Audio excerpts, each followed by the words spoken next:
keep forgetting to do that. That is good. Cheers. Can we keep that? We're coming at you straight out of Stockholm with the LCS finals just having been over and done with. I shan't spoil the result, although I assume you've been watching. But with me, we managed to catch Krepo just before, rush off to meet all the fans. Yeah. Thank you for joining us. You're welcome. Thanks for having me. Now, normally when we talk to the casters, we like to get to know them a bit. But in your case, I'm going to make it a bit snappy. I did have a whole spool ready of like what you like, do you like things, long walks on the beach and stuff. But instead, I'm just going to skip straight to the joke. There's obvious one. Yeah. You seem like a fairly nice guy, sitting there, pleasant, polite, and everything. So, what did you do to earn the moniker Scumbag Krepo? Thank you, Shocks. Yeah. That actually didn't come from Shocks. No, I know, but she taught us. She taught you guys. No, initially I was a mid lane player. I eventually made my way to the support position once our team basically had two mid laners. Whoever didn't get his champion when playing support. But traditionally, mid laners are obviously known for securing kills. So I secured a lot of kills for my bot lane partner. Not everybody was always as happy that I secured these kills. So take notes. Therefore, I ended up being Scumbag Krepo. I toned it down over the years, but sometimes it still comes out. And then, And then obviously I have a bit of an excuse to be mean sometimes.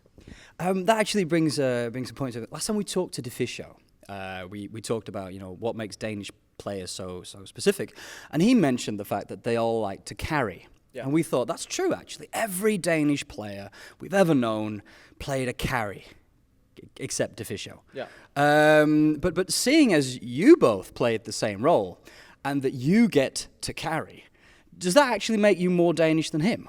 Well, I didn't really get to carry. Belgians like to get carried too. It's actually the more comfortable position, requires less effort, has the same payout overall. So obviously the smarter approach is just to find teammates that you can then convince to carry you.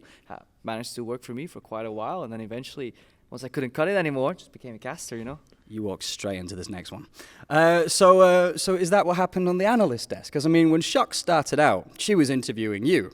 And then later on, she was carrying you on the analyst desk. Is that how it works? You always have to give the lady something. You just give her something, give her a bit. Take a bit of a heat somewhere, take a joke. Let her banter around. But in the end, I'm always ready to strike back. Smooth. Looking at it now, though, we've got TryCasting going on. It's kind of a new thing. But looking at this TryCasting, we've got two analysts. How does that work with the camera zooming around the map and all this? Do you ever get in fights over who gets to decide where you go? Do you pull rank? Do you say I was a better support than you, I get to decide where on the map we go? No, I think TryCast as a whole are a very interesting concept. I think it's better for the viewer, especially in what we call the double color plus one play-by-play. Play-by-play obviously is like quick shot, so he's calling the hype moments in the fights.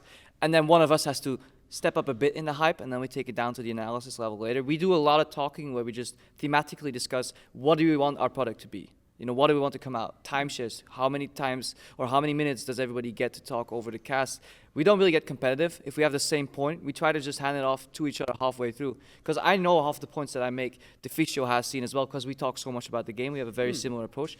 We try to deliver the best product and not let our egos get in the way.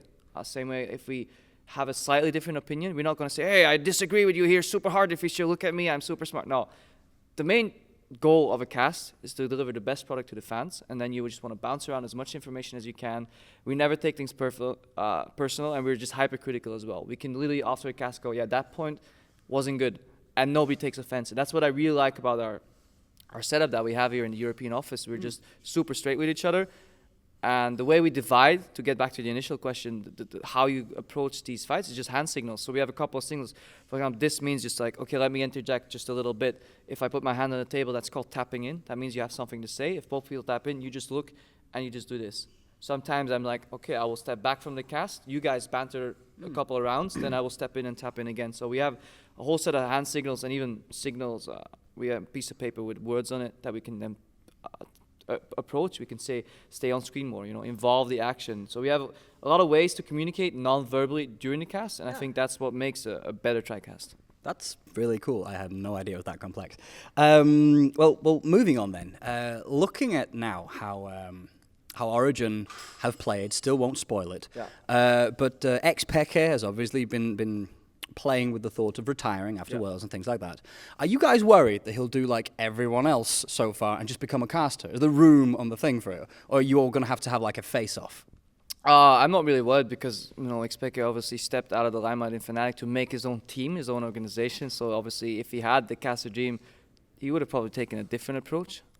We're always welcoming of talent on the roster, and it's not my decision to make. If there's more competition, I'll just have to get better at my job, which I'm trying to do anyways. But overall, I'm not worried that Xpeke will join as a caster. I think he did a fine career move, though. I really have to congratulate him overall what he's achieved with his brand. He's one of the well-liked guys in the scene. He never pushed his brand too much, and overall he just did fantastic. And I think making Origin and achieving what he did with them right now already in such a short time span is really fantastic. The last match especially was crazy. Well, I'm being told by the people behind the camera who tend to come and ruin our fun that we're done with the time. So I will thank you for joining us. Cheers, mate. Thank you very and much. for more on the LCS, stay tuned to leapmad.com. Ta.